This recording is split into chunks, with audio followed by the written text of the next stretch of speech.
성도님들 중에 혹시 흔히 말하는 그 기저질환 같은 것 가지고 계신가요? 혹은 뭐 큰 질병이 아니더라도 좀 고질적으로 이렇게 마일드하게 나타나는 증상이 있으신가요? 그래서 상비약을 늘 가지고 다녀야 하는 그런 분들 있으실 수 있겠죠. 저도 좀 늘 좀 두통이 살짝 있어서 항상 뭐 차에, 뭐 방에 이렇게 에드빌 갖고 다니기도 합니다. 제가 전에 토론토에서 섬기던 교회 한 그 여학생은 알러지가 참 심해서 항상 그 인젝션을 가지고 다녔습니다. 그래서 응급 상황이 오면 이렇게 좀 찔러야 되는 그런 상황이 있기 때문에 항상 그 만일의 사태에 대비하는 것이죠. 오늘 이 주기도문의 마지막 문장은 우리 자신이 누구인지 잘 알기 때문에 늘 대비하는 마음으로 드리는 기도라고 할 수 있습니다. 저는 오늘 이 주기도문 마지막 구절을 가지고 세 가지 관점에서 좀 말씀을 나누고자 합니다. 첫 번째로 이 기도는 우리 자신이 시험에 들 수 있는 연약한 존재임을 알게 하는 기도입니다.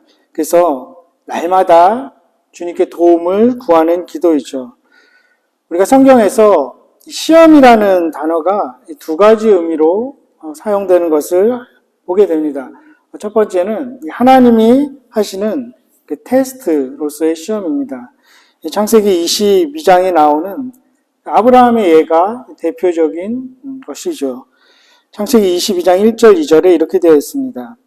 그 일 후에 하나님이 아브라함을 시험하시려고 그를 부르시되 아브라함아 하시니 그가 이르되 내가 여기 있나이다. 여호와께서 이르시되 내 아들 내 사랑하는 독자 이삭을 데리고 모리아 땅으로 가서 내가 내게 일러준 한 산 거기서 그를 번제로 드리라. 유명한 그런 이야기이죠. 하나님이 아브라함에게 이 시험을 주시는 이유, 테스트 하시는 이유는 아브라함을 해하려는 목적이 아닙니다. 하나님이 아브라함에게 혹은 우리에게 테스트를 하실 때는 시험을 주시는 그 궁극적인 목적은 우리의 유익을 위함입니다. 그 시험을 통과하게 하셔서 인생의 어떤 특별한 해답을 주시기 위함입니다. 하나님은 음흉하게 함정을 파놓는 그런 분이 아니시죠. 그래서 통과하나 못하나 지켜보고 있다가 통과하면 복 주시고 못하면 벌 주시고 그런 분이 아니십니다. 결국에는 모든 것을 합력해서 선을 이루어 주셔서 성도들로 하여금 하나님이 어떤 분인지 더 잘 알게 하시려는데 그 테스트의 목적이 있습니다. 성도들로 하여금 더 견고한 그 믿음의 사람으로 만들게 하시기 위해서 종종 테스트를 시험을 하시죠. 아브라함에게 그렇게 하셨고 또 예수님께도 그렇게 하셨습니다. 야고보서 1장 13절이 이렇게 되어 있습니다. 사람이 시험을 받을 때에 내가 하나님께 시험을 받는다 하지 말지니 하나님은 악에게 시험을 받지도 아니하시고 친히 아무도 시험하지 아니하시느니라. 여기서 말하는 시험이 이제 두 번째 다른 의미입니다. 여기서는 temptation 혹은 tribulation 이런 단어도 씁니다. 이것은 사탄이 주는 그런 시험입니다. 유혹이나 고난을 통해서 이 성도들을 넘어뜨리려는 계략인 거죠. 우리가 살아가면서 시험도 없고 어떤 시련도 좌절도 없이 평온하게 살 수 있다면 얼마나 좋겠습니까? 그런 사람이 있을 수 있겠지만 거의 대부분의 사람들은 다 시험을 맞이하게 됩니다. 이 시험이 닥쳐오고 도처에 도사리고 있는 것이죠. 그렇기 때문에 오늘 이 주기도문 이 구절은 그러한 사탄이 주는 시험에 우리가 들지 않도록 우리를 지켜주십시오. 도와주십시오 하는 기도입니다. 사탄은 여러 가지 형태로 성도들을 이 시험에 들게 합니다. 예를 들어서 극심한 어려움을 주죠. 그래서 하나님을 원망하게 만들고 또 떠나게도 합니다. 절망하게 만들고 믿음을 저버리게 합니다. 예배하지 못하게 하고 신앙생활의 가장 기본적인 방편인 기도생활, 말씀생활 못하게 방해를 하죠. 너무 힘들다 보면 일확천금을 노리게도 되고 요행을 발휘하게도 됩니다. 그러다가 시험에 들면 실수를 하고 또 불의한 일을 자행하기도 합니다. 그와는 반대로 또 안락한 삶을 통해서도 하나님을 떠나게 합니다.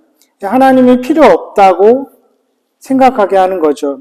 그런 부와 지위, 안락한 생활 속에서도 시험은 들 수 있습니다. 사탄은 그걸 통해서도 이제 하나님으로부터 등을 돌리게 만듭니다. 그런 면에서 볼 때 한편으로 큰 돈이 없는 게 얼마나 큰 은혜인가 싶기도 하죠. 개인적으로도 그렇고 교회 공동체적으로도 그렇고 혹은 가정적으로 부모 자식 간에도 너무 많은 돈 때문에 또 불미스러운 그런 일들이 재정적인 문제들이 일어나기도 합니다. 제가 토론토에서 교육 전도사로 있을 때 일본에서 온 한 가정이 있었습니다. 아버지는 안 오셨고 어머니하고 세 자녀가 왔는데 그 가정이 일본에서 굉장히 유명한 일본에 큰 교회가 없지 않습니까? 거의. 그 큰 교회를 다니는 가정이었어요. 그 아버지는 그 교회 창립 멤버였고 장로였습니다. 그리고 사업도 참 크게 하시는 분이셨어요. 그 교회 담임 목사님이 참 전설적인 인물이었습니다. 열심히 목회하시고 그 척박한 환경 속에서 어쨌든 교회를 이렇게 부흥하고 성장시키셨어요. 그리고 뭐 야쿠자들로부터 막 위협도 당하고 그런 가운데서 교회를 성장시키셨는데 그러다 보니까 이제 카리스마도 생기고 막 하다 보니까 어느 순간인가 이게 판단력이 흐려졌는지 좀 불미스러운 일이 생겼습니다. 결국 좀 처음에 일어날 때 사과하고 잘못을 인지하고 좀 대가를 치렀으면 될 텐데 이 신학적인 표현으로 회개죠. 회개하면 되는데 너무 카리스마가 있다 보니까 뭐 부교육자도 그렇고 주위에서 뭐 함부로 얘기를 못하는 겁니다. 그리고 그래도 괜찮은 줄 알고 그러다 결국 사임하게 됐습니다. 근데 거기서 이제 끝난 게 아니라 저는 이제 이 어머니에게서 들은 얘기인데 거기 뭐 핵심 멤버셨으니까 그 목사님 방에 이제 들어갔는데 금고가 있더라는 거죠. 그 금고를 열어보니까 그때 당시 뭐 한 벌써 10년 된 것 같은데 그때 당시 돈으로 5천만 엔이 들어있었대요. 캐시로. 그러니까 50만 불 되는 거죠. 5억이라는 한국 돈 5억이라는 돈이 들어있어서 이제 성도님들이 더 이제 화가 난 거죠. 화도 나고 자괴감도 들고 그럼 이 돈을 도대체 어떻게 해야 됐을까요? 잘 모르겠는데 어떻게 썼냐면 그동안 이제 선교회장도 그렇고 뭐 중직자들도 너무 열심히 일을 했으니까 보상하는 차원에서 그냥 다 나눠줬답니다. 그러니까 개인이 그냥 다 나눠 가진 거죠. 그래서 이런 모습을 보고 이 아이들은 충격을 받은 거죠. 그래서 도저히 일본에서 있을 수 없어서 이 캐나다로 오게 됐다고 그 얘기를 제가 직접 들었습니다. 물론 그 교회는 이제 나중에 좀 좋은 목사님 오셔서 좀 새롭게 또 지역 사회를 잘 섬기는 교회로 성장해 갔다는 이야기는 들었습니다.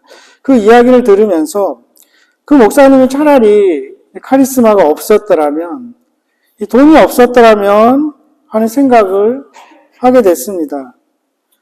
단순히 뭐 더 잘 되고자 하는 어떤 성취욕, 뭐 건전한 즐거움이 죄가 될 리는 없을 것입니다. 하지만 어느 순간인가 사탄은 그거를 노릴 수도 있다는 거죠.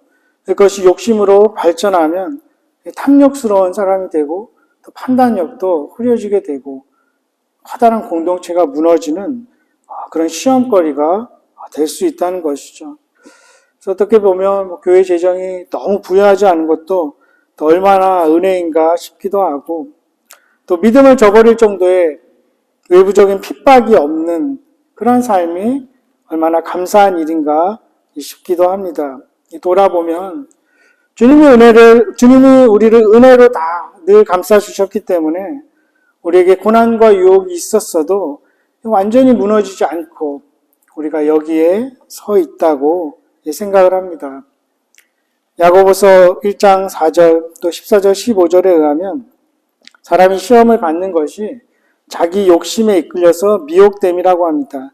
그래서 그 욕심이 잉태해서 죄를 낳고 죄가 장성한 즉 사망을 낳느니라 이렇게 되어 있습니다. 우리가 시험에 드는 이유 중 그 중요한 것 하나가 우리 욕심에 이끌리기 때문이라는 것이죠. 그래서 그 시험이라는 것이 외부에서 오는 핍박과 고난보다도 우리 죄성을 가진 그 사람의 내부에서 일어나는 욕망이 원인일 때가 많다는 것을 성경이 말합니다. 사탄은 교활하고 교묘하기 때문에 그것을 이용하고 그것으로 인해서 덫에 걸리는 경우가 많다는 것입니다. 사람마다 다 다르겠지만 우리는 누구나 다 약한 부분들이 있습니다. 그것을 주님 앞에 붙들고 기도하지 않을 때 사탄이 그것을 이용할 수 있다는 거죠. 예를 들어서 누군가에게 인정받고 싶은 그런 욕구가 많은 사람이라면 박수를 받으면서 인정을 받게 되고 할 때 교만해질 수 있는 그런 시험에도 들게 됩니다. 세상을 살면서 우리가 시험을 당하지 않을 수는 없을 것입니다. 그래서 어거스틴도 이렇게 말합니다. 시험을 받지 말아야 한다는 것이 아니라 시험에 끌려 들어가서는 안 된다. 쳐다보지 말아야 할 것들, 절제해야 될 것들, 생각을 그만두어야 할 것들을 우리가 잘 컨트롤해야 된다는 말일 것입니다. 루터도 이렇게 이야기하죠. 새가 우리 머리 위로 날아가는 것은 막을 수 없다. 그러나 새가 머리 위에 둥지를 트는 것은 막아야 한다. 끊임없이 우리 머리 위를 그 날아다니는 그 시험의 요인이 되는 새가 있기 때문에 우리는 늘 이 기도문을 드리게 됩니다. 그리고 또 시험을 이기기 위해서 공동체의 필요성을 성경은 말합니다. 빌립보서 2장 1절에서 4절에 사도 바울이 이렇게 권면하죠. 그러므로 그리스도 안에 무슨 권면이나 사랑의 무슨 위로나 성령의 무슨 교제나 긍휼이나 자비가 있거든 마음을 같이하여 같은 사랑을 가지고 뜻을 합하며 한 마음을 품어 아무 일에든지 다툼이나 허용으로 하지 말고 오직 겸손한 마음으로 각각 자기보다 남을 낮게 여기고 각각 자기 일을 돌아볼 뿐더러 또한 각각 다른 사람들의 일을 돌보아 나의 기쁨을 충만하게 하라. 공동체적인 그 생활 속에서 서로를 돌아보며 서로를 위해 기도하는 것, 그것이 얼마나 필요하고 중요한지를 지금 말하고 있습니다. 이 나무 한 토막은 불이 쉽게 꺼지겠지만 같이 모아두면 크고 뜨거운 불이 되는 것을 알게 됩니다. 공동체 안에서 신앙생활을 해나갈 때 그 믿음은 더욱 견고해집니다.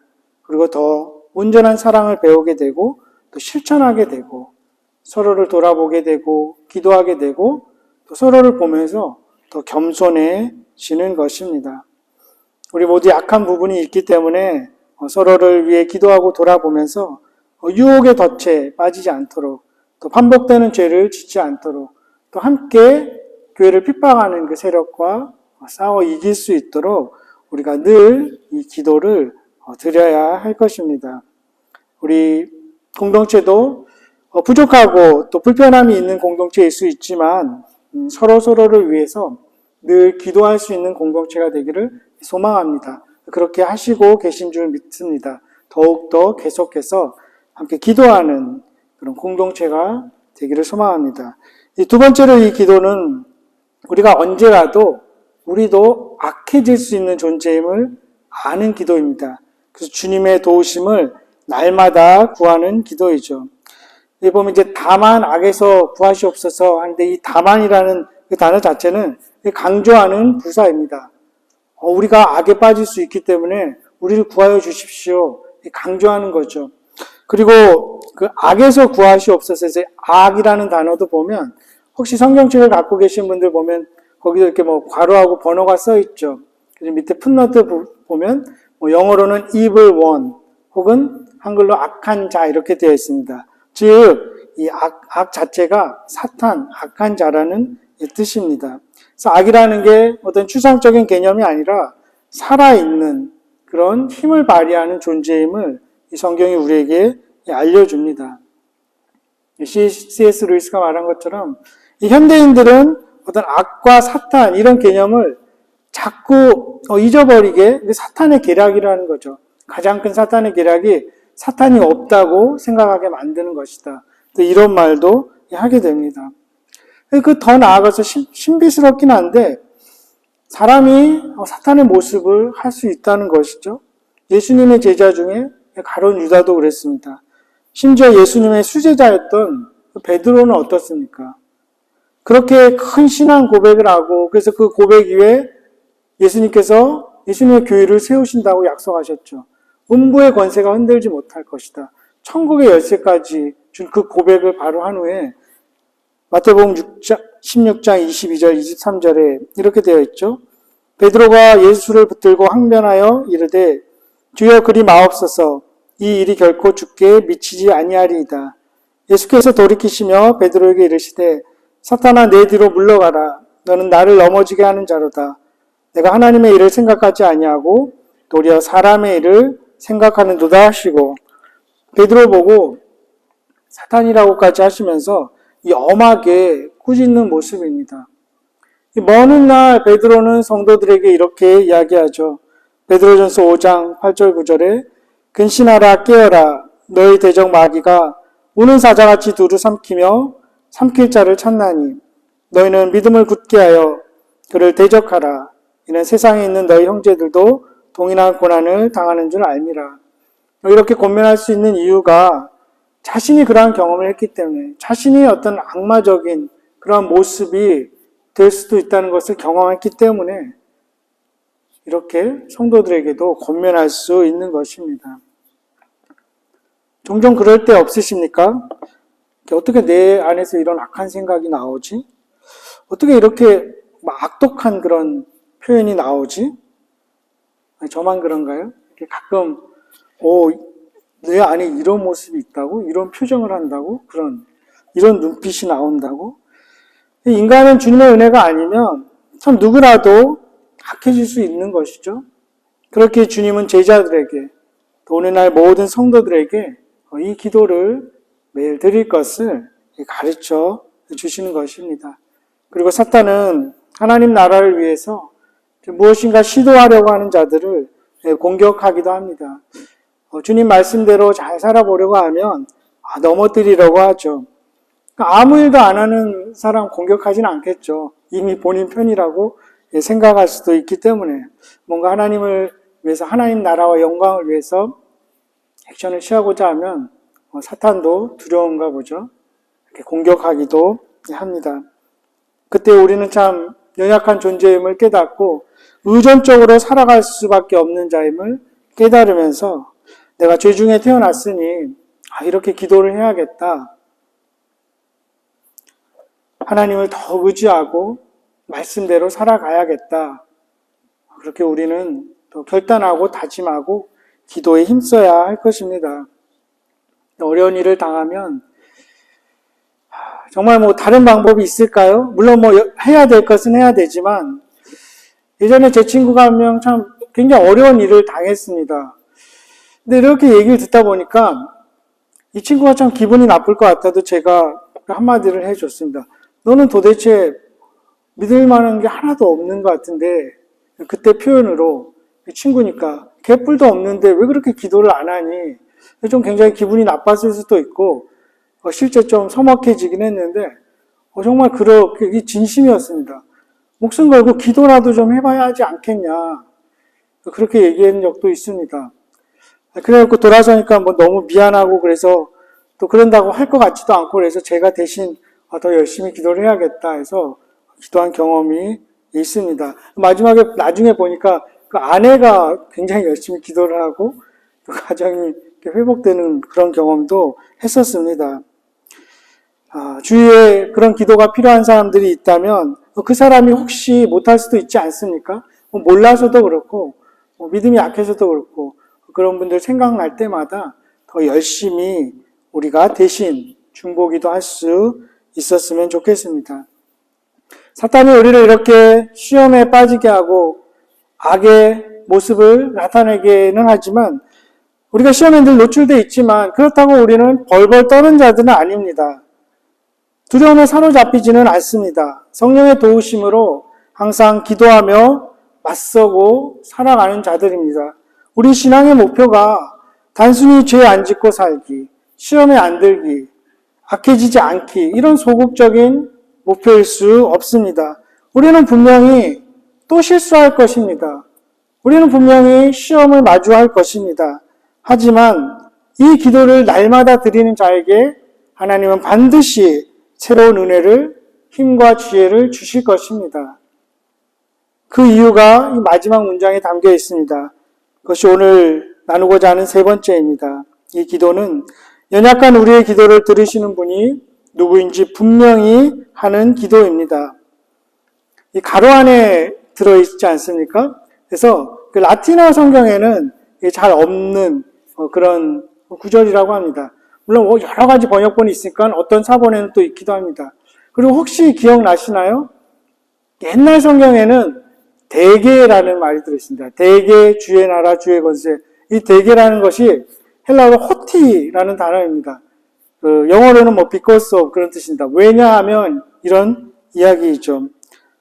즉 우리가 이렇게 기도하는 것이 하나님의 그 나라, 권세, 영광이 영원하기 때문에 오직 하나님에게만 있기 때문에 우리는 이렇게 기도할 수 있습니다. 이 뜻이죠.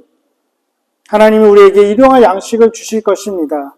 하나님이 우리에게 용서를 베푸십니다.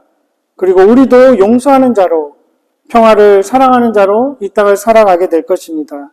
주님이 우리를 시험에 들게 하지 않고 악에서 구하실 수 있음을 믿습니다. 이렇게 기도할 수 있는 이유가 오직 하나님 아버지께 나라, 그 다스림과 권세와 영광이 있기 때문입니다. 이 고백, 이 위에 우리가 이 기도를 드리게 된 것이죠. 그 어떤 나라도 권세도 영광도 영원하지 않습니다. 앞으로도 그렇겠죠. 다 사라져 버릴 것입니다. 거대하고 영원할 것 같은 그러한 제국들, 인물들 다 사라져 버렸습니다. 유적만 겨우 남아서 관광지가 될 뿐이죠. 역사책에서나 볼 수 있는 그 인물들, 나라들에 불과합니다. 하지만 우리의 아버지가 되시는 그 하나님의 나라, 그 다스림, 권세와 영광은 영원합니다. 그렇기에 우리는 그 하나님을 예배하고 그 하나님께 기도하는 그분의 자녀로, 그 나라의 백성으로 살아가는 것입니다. 얼마나 놀랍고 큰 은혜입니까? 영원한 하나님 나라와 권세와 영광을 이렇게 고백하면서 기도하다 보면 영원하지 않은 것들을 분별하는 지혜를 주십니다. 그래서 우리가 가지고 있는 것들, 삶의 많은 것들 다시 재평가하게 되죠. 우선순위를 다시 조정합니다. 그리고 그 속에서 참된 소망을 가지고 평안을 누리게 됩니다. 그 무엇도 하나님의 사랑에서 우리를 빼앗을 것이 없기 때문입니다. 하나님 나라와 권세와 영광이 영원할 것이기 때문에 특별히 우리 자녀들도 나이가 어리든지 또 많든지 또 우리 자신도 지금이라도 그 나라의 시민으로 그 나라의 백성으로 살아가는 그 법을 배워야 할 것입니다. 대학 좀 못 가도 좀 직장 구하기가 쉽지 않아도 괜찮을 것 같습니다. 하나님 나라의 시민으로 그 영원한 나라의 백성으로 살아가는 법을 배울 수 있으면 좋겠습니다. 너무 막말일까요? 아니 참말일 것 같습니다. 그렇게 우리는 이 기도를 드리면서 아멘으로 마칩니다. 진실로 그렇습니다. 모든 게 참말입니다. 이 기도가 나의 고백입니다. 그것이 아멘이죠. 이렇게 기도를 드리는 우리 모두는 참 연약한 깨어지기 쉬운 그런 그릇입니다. 하지만 우리 안에 계신 그 예수 그리스도, 보배이신 예수 그리스도를 우리는 모시고 살아가는 자들입니다. 그렇게 늘 깨어지고 넘어져도 소망이 있습니다. 지난주도 깨어지는 모습을 경험하지 않았습니까? 쉽게 부서질 수 있는 그 나의 모습에 낙담하지는 않으셨습니까? 하지만 우리를 만드신 그 주님은 회복시키시지 못할 손상이 없는 분이십니다. 그분이 나를 지으신 창조자이시기 때문입니다. 깨어지기 쉬운 우리 자신을 바라보지 말고 우리를 지으시고 우리에게 새 힘과 능력과 소망을 주시는 예수 그리스도를 바라보고 그분이 약속하신 이 기도를 날마다 드리면서 살아가십시다. 스바냐 선지자가 이렇게 말합니다. 그 가운데 계시는 여호와는 의로우사 불의를 행하지 아니하시고 아침마다 빠짐없이 자기의 공의를 비추시거늘 불의한 자는 수치를 알지 못하는도다. 우리 하나님 아버지는 아침마다 빠짐없이 우리에게 공의를 비추시는 분이십니다. 그분을 바라보고 묵상하십시다. 예레미야 선지자가 말합니다. 여호와의 인자와 긍휼이 무궁하심으로 우리가 진멸되지 아니함이니이다. 이것들이 아침마다 새로우니 주의 성실하심이 크시도소이다. 아침마다 새로운 인자를 베풀어 주시는 그 주님을 바라보십시다. 그리고 그 주님께 기도하고 그분의 말씀을 묵상하며 살아가십시다. 그러할 때에 우리의 아침은 이전의 아침과 전혀 다른 새로운 아침들을 맞이하게 될 것입니다.